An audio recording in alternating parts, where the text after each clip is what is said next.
జగన్ కొన్ని అభ్యర్థులు మొదట్లో తొలి దశలోనే సమన్వయకర్తలను నియమించడం, ఆ తర్వాత మార్పు చేర్పులు చేశారు. అది చేసినప్పుడు ఏమని టైటిల్ వచ్చింది పెద్ద ఎత్తున, జగన్ భయపడిపోతున్నాడు, వణికిపోతున్నాడు తెలుగుదేశం దెబ్బకి, అందుకని వాళ్ళని మార్చేస్తున్నాడు, వీళ్ళని మార్చేస్తున్నాడు. ఇప్పుడు మరి నేను ఆ రోజునే చెప్పా, చంద్రబాబు గారిది ఇప్పుడు ఫస్ట్ దశలో జగన్ది ఇది ఖచ్చితంగా రాయాల్సిందే, రేపొద్దున చంద్రబాబు గారు అప్పుడు ఎట్లా రాస్తారో చూద్దామని. ఎన్ని మార్పు చేర్పులు చేశారు.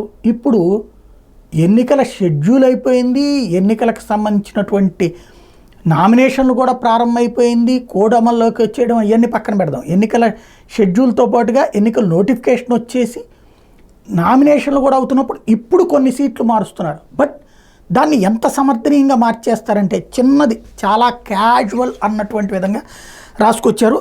అనకాపల్లి జిల్లాలోని మాడుగుల్లో టీడీపీ తమ అభ్యర్థిని మార్చిందట. ఇది ఎవరికైనా తెలుసా? అక్కడ అంతకుముందు పైలా ప్రసాదరావుకి సీట్ ఇచ్చి ఇప్పుడు బండారు సత్యనారాయణమూర్తిని ఎంపిక చేశారు.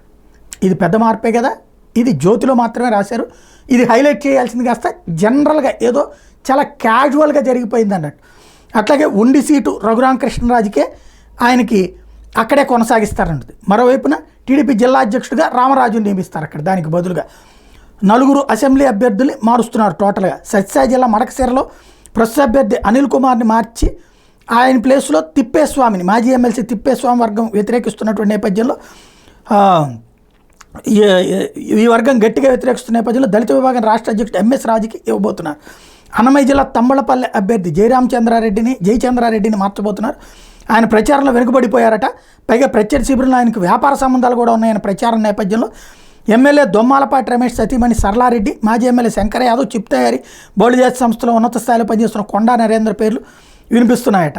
ఇకపోతే ఇట్లా టోటల్గా చింతమనేని ప్రభాకర్ని తీసేసి అది బీజేపీకి ఇచ్చి తపనా చౌదరికి ఇచ్చేటట్టు అనపర్తిలో నల్లమైలి రామకృష్ణారెడ్డి అన్నటువంటిది. ఇది ఓవరాల్గా విషయం. అంటే ఇది చాలా క్యాజువల్గా ఒక అభ్యర్థి నామినేషన్ వేసే రోజున అతన్ని తీసేసి వేరే అభ్యర్థికి సీట్ ఇవ్వడం అంటే ఎంత భయపడుతున్నట్టు. చిట్ట చివరిలో కూడా మార్పు చేర్పులు అంటే దానికి ఇప్పుడు అభ్యర్థులందరూ దొంగలే.